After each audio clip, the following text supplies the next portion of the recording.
This is Steve Lynch of Great Plains Manufacturing. We're going to talk about some other settings that are available in the terminal itself. Probably the most important one is actually the summary screen, which summarizes all the options and the controls that we have available for this planner. That button is on the bottom right-hand corner of every screen that's there, and when you hit that summary button, as you can see, we're in level 2. Everything is yellow, so you can go and change any one of those or tap a screen, go to it, make a change, hit escape, and you come right back to the summary screen itself. That's very useful for troubleshooting there and seeing all the settings of the planner all in one spot.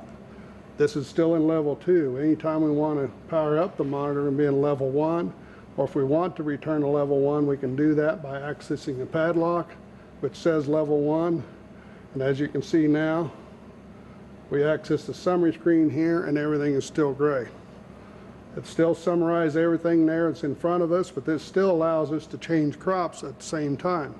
Anytime we're changing crops, once you have all your crops set up, we've put 2 of them in there. Once they're all set up in there, you access the summary screen. And if we're going to go from corn to beans, we just tap on corn as material. As you can see now, we only have the choices that are in here.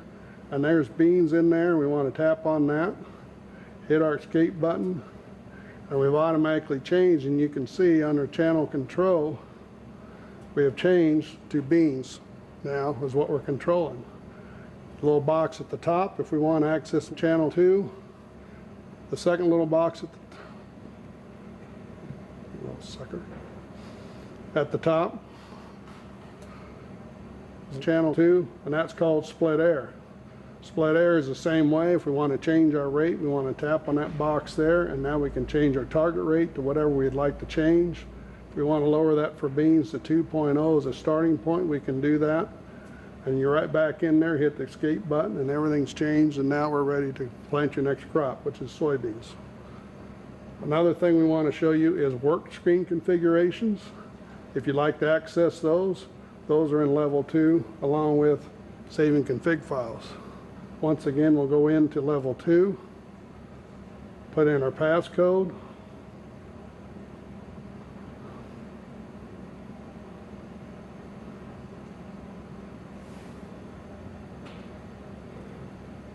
(15032).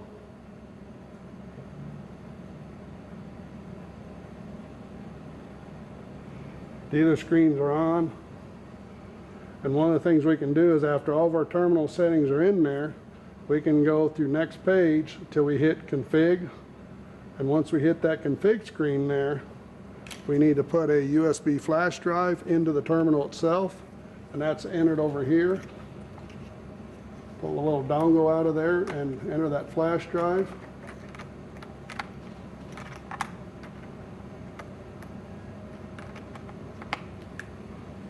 Once that flash drive is in there, it's going to find it, and now it's looking for something we want to find, and we want to export and name that file. Export file name, I want to name that. I want to push on export, and I want to name that, maybe it's the serial number of the planner, but that's what we recommend, or somehow you name that file that's there. So 1063H might be the serial number of the planner. Once I've named that, I can hit the export button, and then it's going to export all the data that we have in for that planner, and it's going to save that on a flash drive. When it's all done, it's going to say export data success. That's a good tool to be kept around here, and that flash drive's got all the settings of the planner there, so if you ever want to do a backup or have something happen, you can actually reload that, and you just bring it back in the same way as import file name, put that in there, and it's going to reload all those settings that are in there. For more on videos, go to greatplainsag.com.